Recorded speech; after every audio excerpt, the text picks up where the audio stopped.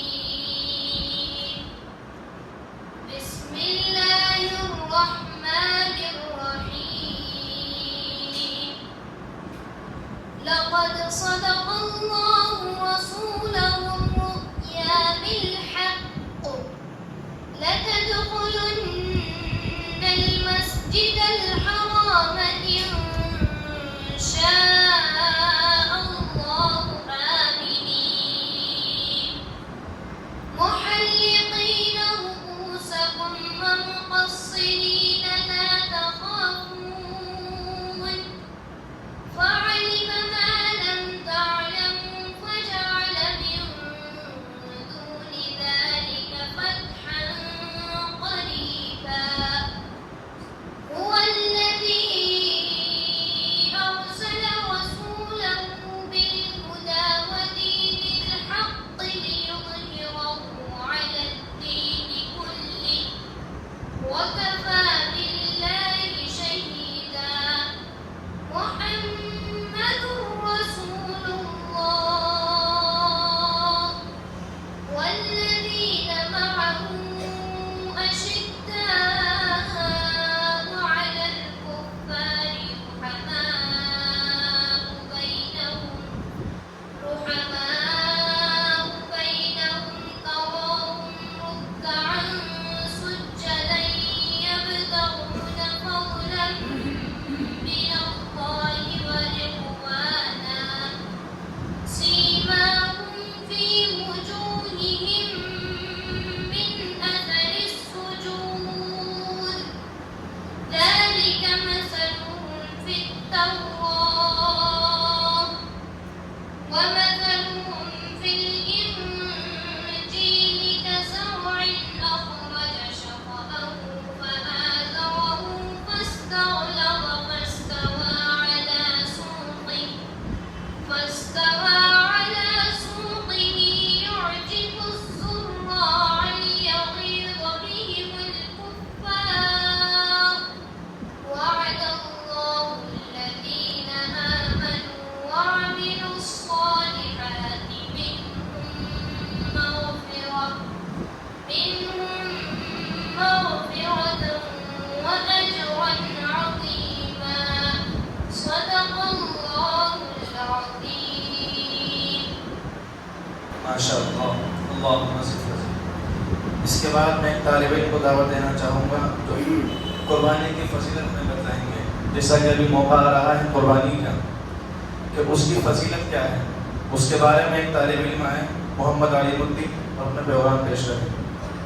بسم الله الرحمن الرحيم عن زيد بن أرقم رضي الله عنه قال قال أصحاب رسول الله صلى الله عليه وسلم ما هذه الأضاحي يا رسول الله قال سنة أبيكم إبراهيم عليه السلام قالوا فما لنا فيها يا رسول الله قال بكل شعرة حسنة قالوا فالصوف يا رسول الله قال بكل شعرة من الصوف حسنة ترجمة حضرت زید بن ارقم رضی اللہ عنہ سے روایت ہے کہ رسول اللہ صلی اللہ علیہ وسلم کے بعد اصحاب رضی اللہ عنہم نے عرض کیا یا رسول اللہ صلی اللہ علیہ وسلم ان قربانیوں کی کیا حقیقت اور کیا تاریخ ہے؟ آپ نے فرمایا یہ تمہارے روحانی اور نسلی مورث حضرت ابراہیم علیہ السلام کی سنت ہے، یعنی سب سے پہلے ان کو اللہ تعالیٰ کی طرف سے اس کا حکم دیا گیا اور وہ کیا کرتے تھے، ان کی اس سنت اور قربانی کے اس عمل کا پیروی کا حکم مجھ کو اور میری امت کو بھی دیا گیا ہے۔ ان صحابہ رضی اللہ عنہم نے عرض کیا پھر ہمارے لیے یا رسول اللہ صلی اللہ علیہ وسلم ان قربانیوں میں کیا اجر ہے؟ آپ صلی اللہ علیہ وسلم نے فرمایا قربانی کے جانور کے ہر بات کے عوض ایک نیکی۔ انہوں نے عرض کیا تو کہ ان کا بھی یا رسول اللہ صلی اللہ علیہ وسلم ایک مثال ہے۔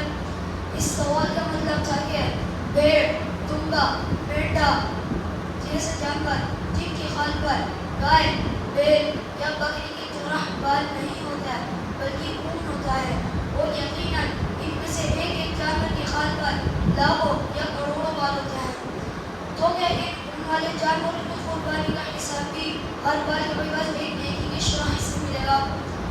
آپ نے فرمایا ہاں ان والے جانور کی قربانی کا اجر بھی اسی شرح اور اسی حساب سے ملے گا کہ اس کے بھی ہر بات کے وہی نزدیک نہیں ہے۔ اس کے بعد میں دعوت دینا چاہوں گا ایک طالب علم کو کہ وہ آئیں اور اپنا پروگرام پیش کریں۔ محمد قاضی۔ بسم الله الرحمن الرحيم عن أبي هريرة رضي الله عنه أن رسول الله صلى الله عليه وسلم قال من كان له سعة ولم يضحي فلا يقربن مصلانا۔ حضرت ابو ہریرہ رضی اللہ عنہ سے روایت ہے کہ حضور نبی کریم صلی اللہ علیہ وسلم نے ارشاد فرمایا کہ جس کے پاس قربانی کی سعت ہو اور وہ اس کے باوجود بھی قربانی نہ کرے تو وہ ہمارے عیدگاہ کے قریب بھی نہ آئے۔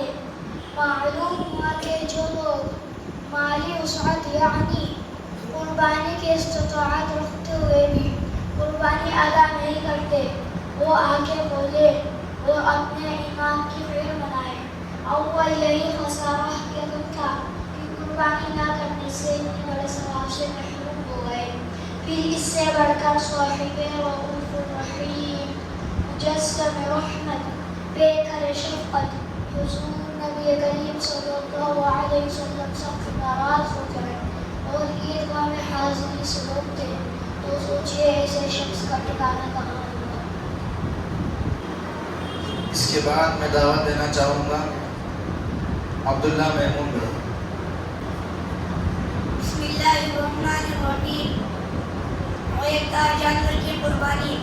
نمبر 1، ایسا جانور جس کا کان یا دن تہائی سے زیادہ ٹوٹ گئی ہو اس کی قربانی درست نہیں ہے۔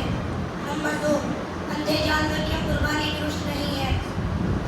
نمبر 3، ایسا لبڑا جانور جو 3 پاؤں سے چلتا ہو، چوتھا پاؤں زمین پر رکھتا ہی نہ ہو یا چوتھا پاؤں رکھتا ہو مگر اس سے چل نہ سکتا ہو تو اس کی قربانی درست نہ ہوگی، اور اگر چلتے وقت چوتھا پاؤں زمین پر رکھتا ہو اور چلنے میں اس کے سہارا دیتا ہو تو اس کی قربانی درست ہے۔